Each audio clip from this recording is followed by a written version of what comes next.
Alright, so this will be a video on tenor basics. We'll go over hand position. We'll go over what the free hand's supposed to do. We'll go over zones, and we'll go over axis playing. So this is a real quick tutorial, not going to be too long. This is what I was taught by Mr. Fondren when I was there at Hoover. So hopefully you guys can learn this stuff too. So starting off, real easy and simple. As far as your hand placement goes, it'll just be up and over. So arm up, hand over. Arm up, hand over. Same thing with the sticks. Arms up, hand over.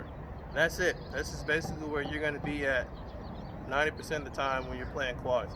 This is called home base. We start from here, we end here. No matter what drum you hit last, if you hit the 4 drum on a cross, you come back uncross and then you go sticks in. So depending on what the speed of your exercise is that you're playing, that'll be a lot quicker. It can be quick, but you want to try to remain here at all times. This is where you start, this is where you end. So we've got hand position up, we've got home base up. Next is moving around the drums. So moving around the drums for 1 and 2 and your spots, it's pretty easy. It's just, this is where you're gonna play it for 1. You move your left hand over to match. It'll be like a snare drum, like concert snare drum. So if you just stand behind a concert snare drum, you play like this, and just take that and just kind of stand a little bit off to the side of it. Same thing for drum 2. Coming from home position, going to drum 2, you move over. Same thing, just like a concert snare drum. You would have a concert snare drum like this, have your hand position placement like that, and you just scoot over just a little bit. And that's where you're going to be for 1 and 2. Spots are going to be the same. This pad has 2. I'll play with 2, but Hoover has 1. So for spots, you're going to have to pull in just a little bit, right?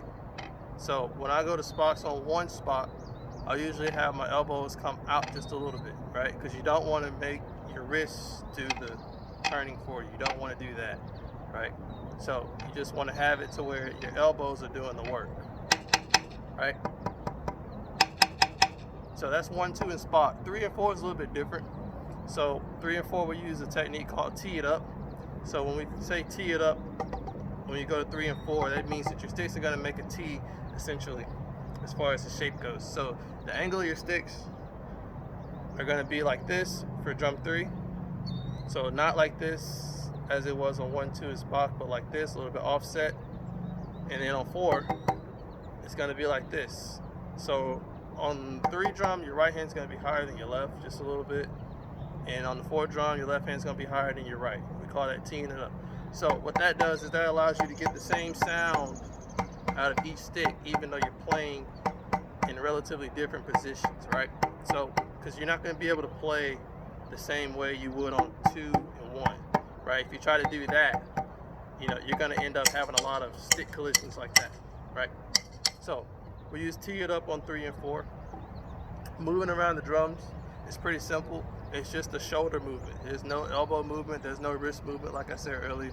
It's just shoulder movement. So from home base, you start on drum 2, right? Move over drum 1. Move over drum 3. You're going to use the tee it up technique, right? So now we're teed up now. So I'm playing like this, right? Move all the way over the drum 4. Same thing. Tee it up, right? So what we don't want is this.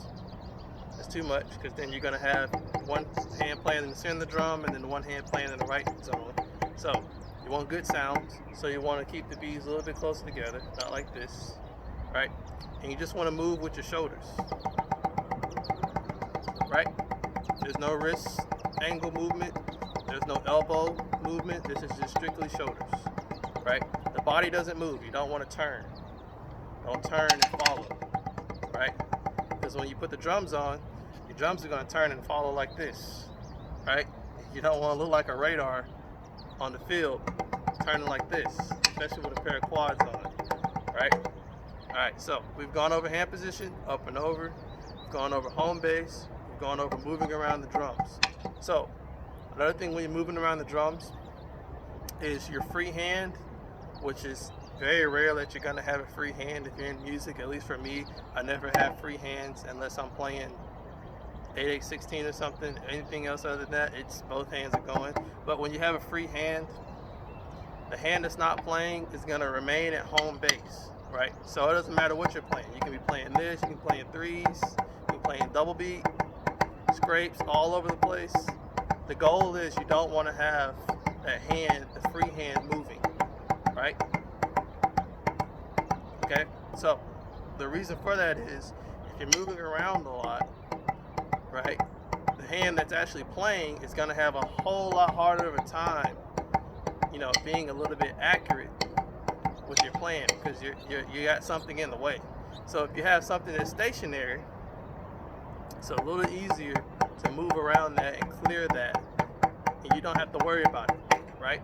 Just set it where it's going to be as far as your hand position goes, and then that's it, right? That's it. You don't have any external movements.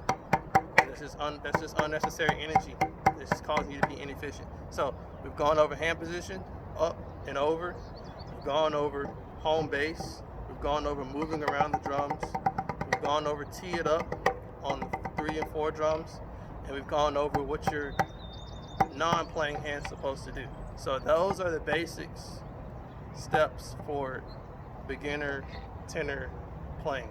Those things are help you from day one, and you'll still use all those things up until you're, you know, like me, going into my 6th season on college drums. So those things are really helpful, and once you master those, you would be able to play a lot of things very easily, a lot faster, and not have to worry about hitting sticks and things like that, or hitting rims, you know, especially when you hit rims on these pads, because when you hit rims on here, it's, you know. So those things will help you. I'm gonna play 2 exercises for you. I'll play 8/8/16. I'll play double beat for you to kind of show you how I use all these things in conjunction with one another to produce a more efficient style of drumming on the quads. So this is 8/8/16.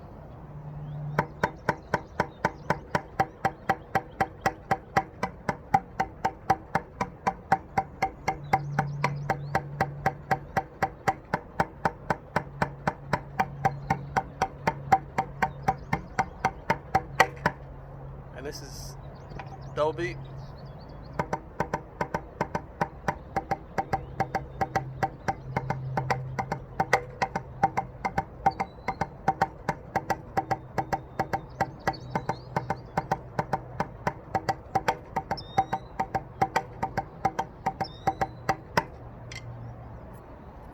And that's how you learn how to play tenors.